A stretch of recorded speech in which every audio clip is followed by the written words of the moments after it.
Welcome guys back to another episode of Arsenal Transfer News Daily. Just before we get into this video, another quick shout out for NANDEZ, who's done a video on 3 players that should side for Arsenal. Go check that out in the first link of the description box down below. So let's get straight into this video. We've got quite a lot of news today, so this video again might be quite long.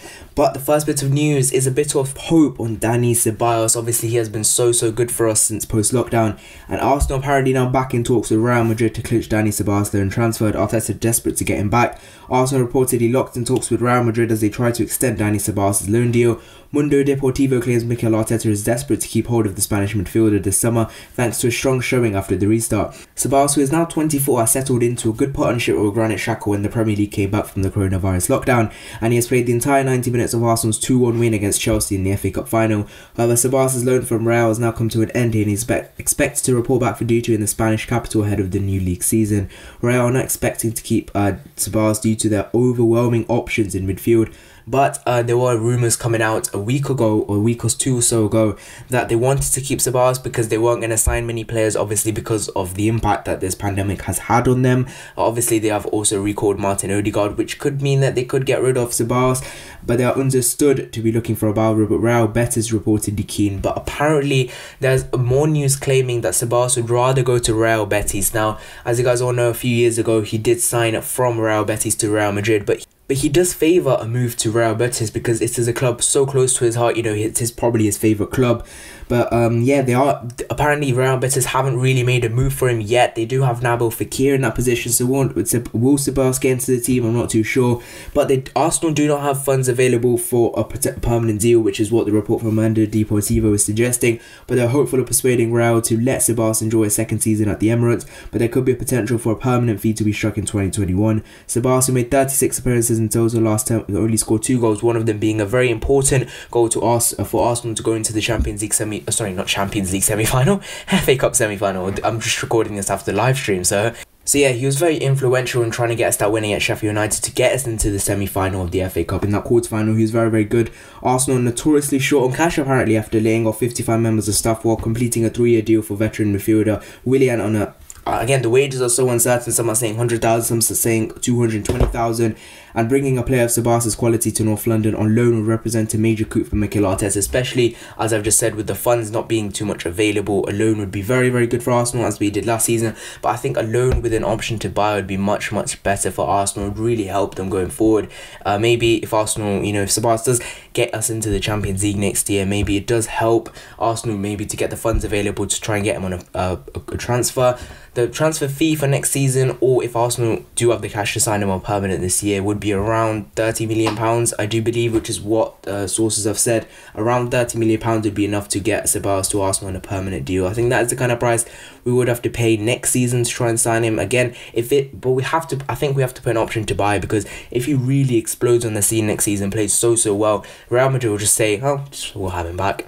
But we'll have to see what happens with that, and hopefully we can convince Ceballos to come back and, you know, snub Real Betis basically, because he does want to go back to Real Betis more than Arsenal. But I don't think he minds a return to Arsenal. I think he would like that. But this is the news that Arsenal reportedly back in talks for Dani Ceballos, and a deal could be struck between Real Madrid and Arsenal for Dani Ceballos. Next bit of news comes in the form of an outgoing and an incoming, as Juventus apparently have offered Daniel Rugani in a swap deal for Arsenal fullback Hector Bellerin.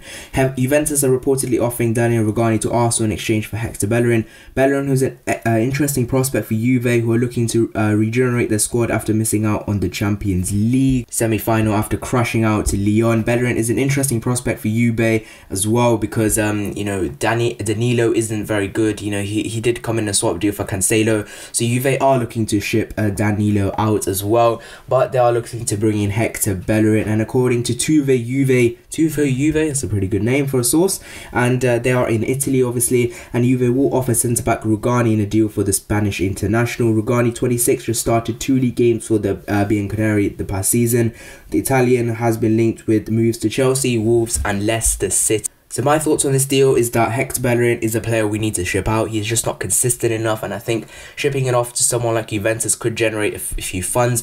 In my opinion, I think we should just ask Juventus just to pay the money, give us £30 million for Hector Bellerin. I think we could sell him for £30 million potentially. The likes of Atletico Madrid have shown interest in the past for Hector Bellerin. I think PSG could have actually shown an interest in the past, but Hector Bellerin is an all-out in my opinion. I think we could use the money for Hector Bellerin to try and sign the likes of Max Aarons, who I think would really help our squad and is a much better player than Hector Bellerin. In terms of Daniel Rugani, now Rugani is a player we were linked with him last year, and on the near transfer deadline day when we were going to sign either Rugani, Upamecano or David Luiz, and then suddenly David Luiz did appear in the last day and we did sign him instead of the likes of Danilo Rugani or Upamecano. So Rugani was linked last year, and if you asked me last year whether we should get Rugani, I would have said yes, because at the time he was a decent player, but at the moment he's only started just 2 league games. So Rugani's not highly regarded at Juventus, and I just don't see why we need him now. Gabriel looks like he's going to be coming in, and I think the amount of centre-backs with the club, I don't think we'll be able to ship them off, and I just don't think it's good business.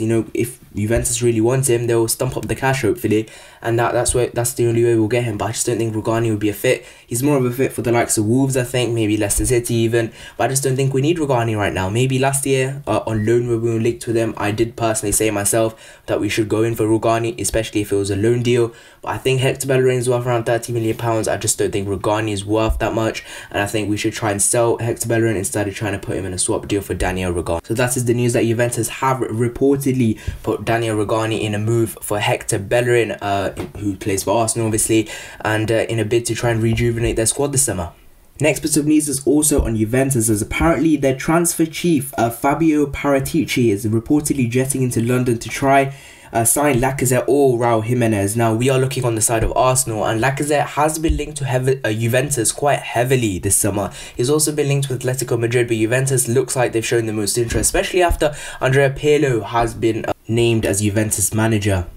And it is said that Juventus are key on bolstering their front line. It's thought to be a key area for the old lady this summer, with the transfer chief officer heading to England with goals in his mind. According to La Stampa via Tutto Mercato Web, is that the same one as Tutto Juve? I'm not too sure.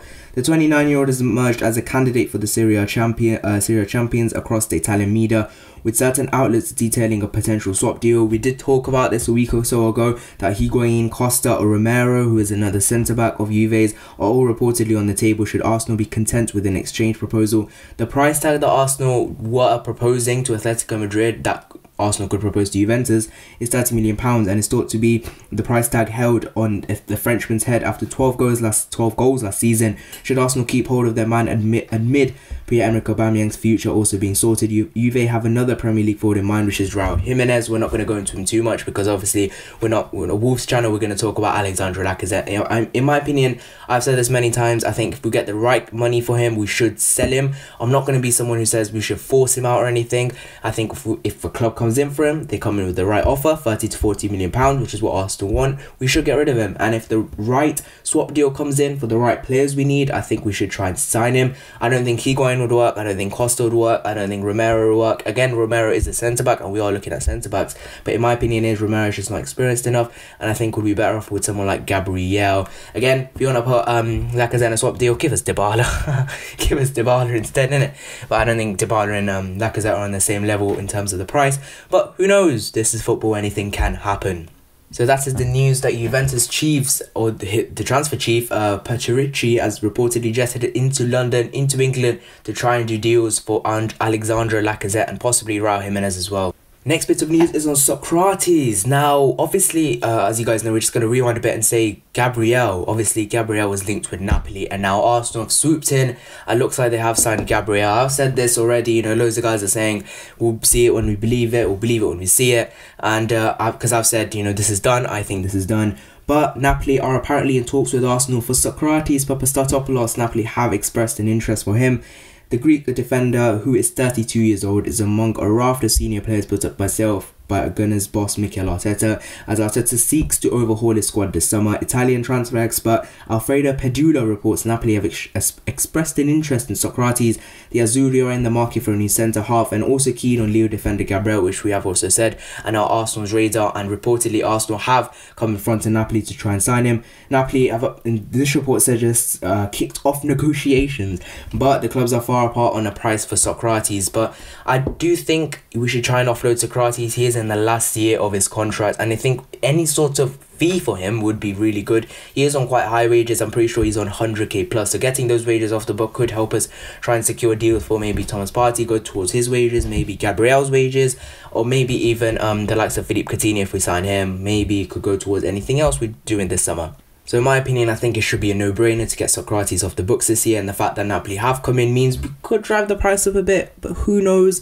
I'm not too sure about this. Leave me in the comment section down below what you think about this. Do you think we should offload Sokratis, or do you think he's someone who could help us in the final year of his contract to give us some experience in the squad? But post-lockdown, he's only played once, and now it was in the FA Cup final, and I'm pretty sure he's just there to fill up the numbers, to be honest, and he hasn't really featured, so I don't think Mikel Arteta really favours him, and we have said over the past few weeks that Mikel Arteta does want to offload him, so that is the news. That Sokratis is being linked with a shock move to Napoli, as Napoli are out of the race for Gabriel Magalhaes. The last bit of news is one we've known for a long time, is that George Lewis has now been confirmed as an Arsenal player, as he's reportedly signed a professional contract. George Lewis has signed a professional contract with Arsenal and joins the under-23 squad ahead of the new season. He's a 20-year-old winger who was born in Kigali, Rwanda, who moved to Norway as a child, where he joined the youth development setup at Tromsø. After a spell at Tromsø, George then enjoyed successful periods at Norwegian second-tier sides at Tromsdalen and Fram Larvik, where he played until the end of the last season. Everyone at Arsenal welcomes George to the club, and we welcome to supporting his ongoing development.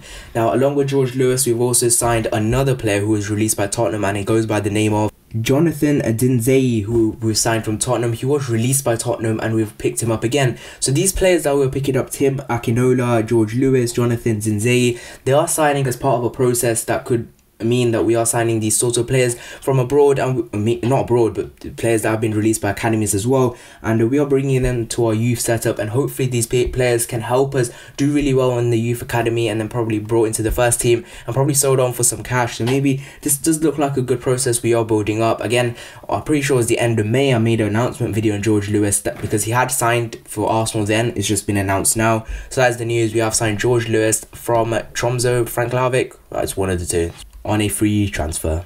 So thank you guys so much for watching this video. If you have enjoyed, please like, subscribe. What do you think of today's news? Leave it in the comment section down below. Remember, Lyon versus Bayern Munich watch along tonight, so please stay tuned. See you guys in the next one. Bye bye.